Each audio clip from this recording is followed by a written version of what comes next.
Section 2. You will hear a radio broadcast called Focus on the Arts.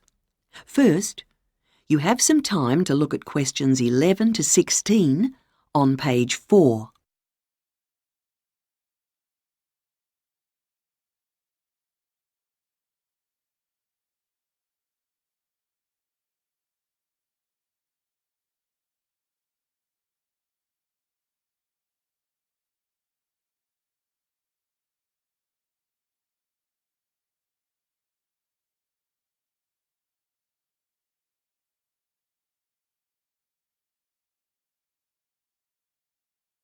Now listen carefully and answer questions 11 to 16. Hello, and welcome to Focus on the Arts. I'm your host, Dave Green, and this is your very own local radio programme. Every Friday evening, we put the spotlight on different arts and culture facilities and look at the shows and events that are on offer in the coming week. And today, the focus is on the National Arts Centre. Now, if you don't already know it yourself, I'm sure you've all heard of it. It's famous throughout the world as one of the major venues for classical music. But did you know that it's actually much more than just a place to hear concerts? The centre itself is a huge complex that caters for a great range of arts. Under a single roof it houses concert rooms, theatres, cinemas, art galleries and a wonderful public library, as well as service facilities including 3 restaurants and a bookshop.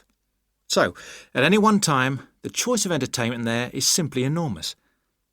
So, how did they manage to build such a big arts complex right in the heart of the city? Well, the area was completely destroyed by bombs during the war in 1940.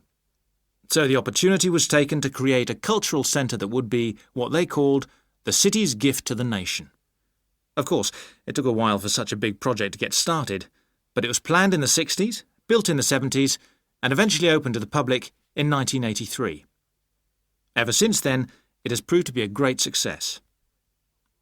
It's not privately owned, like many arts centres, but is still in public hands.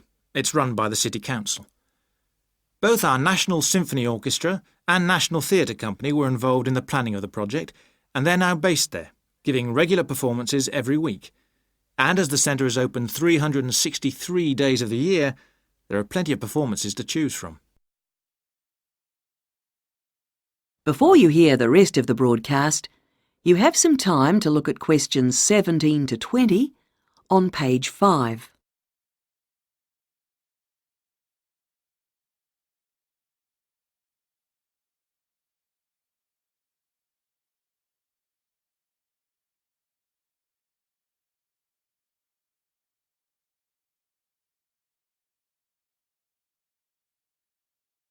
Now listen and answer questions 17 to 20. So, to give you some idea of what's on, and to help you choose from the many possibilities, we've made a selection of the star attractions. If you're interested in classical music, then we recommend you go along to the National on either Monday or Tuesday evening at 7:30 for a spectacular production of The Magic Flute, probably the most popular of all Mozart's operas. It's in the Garden Hall, and tickets start at only £8, but you'll have to be early if you want to get them that cheap. And remember, it's only on for those 2 evenings. For those more interested in the cinema, you might like to see the new Canadian film, which is showing on Wednesday evening at 8 p.m. in Cinema 2, and that's called 3 Lives. It's had fantastic reviews, and tickets cost just £4.50, which is a reduction on the usual price of £5.50. So, it's really good value, especially for such a great movie. But you can see the centre's main attraction at the weekend, because on Saturday and Sunday, 11 a.m. to 10 p.m, they're showing a wonderful new exhibition that hasn't been seen anywhere else in Europe yet. It's a collection of Chinese art called Faces of China. That's in Gallery 1, and it has some really fascinating paintings and sculptures by leading artists from all over China. And the good news is that it's completely free, so don't miss it. So why not go along to the National Arts Centre next week for one or all of these great events? And you can always pick up a programme and check out all the other performances and exhibitions on offer, or coming soon, on almost every day of the year. Next week, we'll be looking at the new Museum of Science. That is the end of section 2. You now have half a minute to check your answers.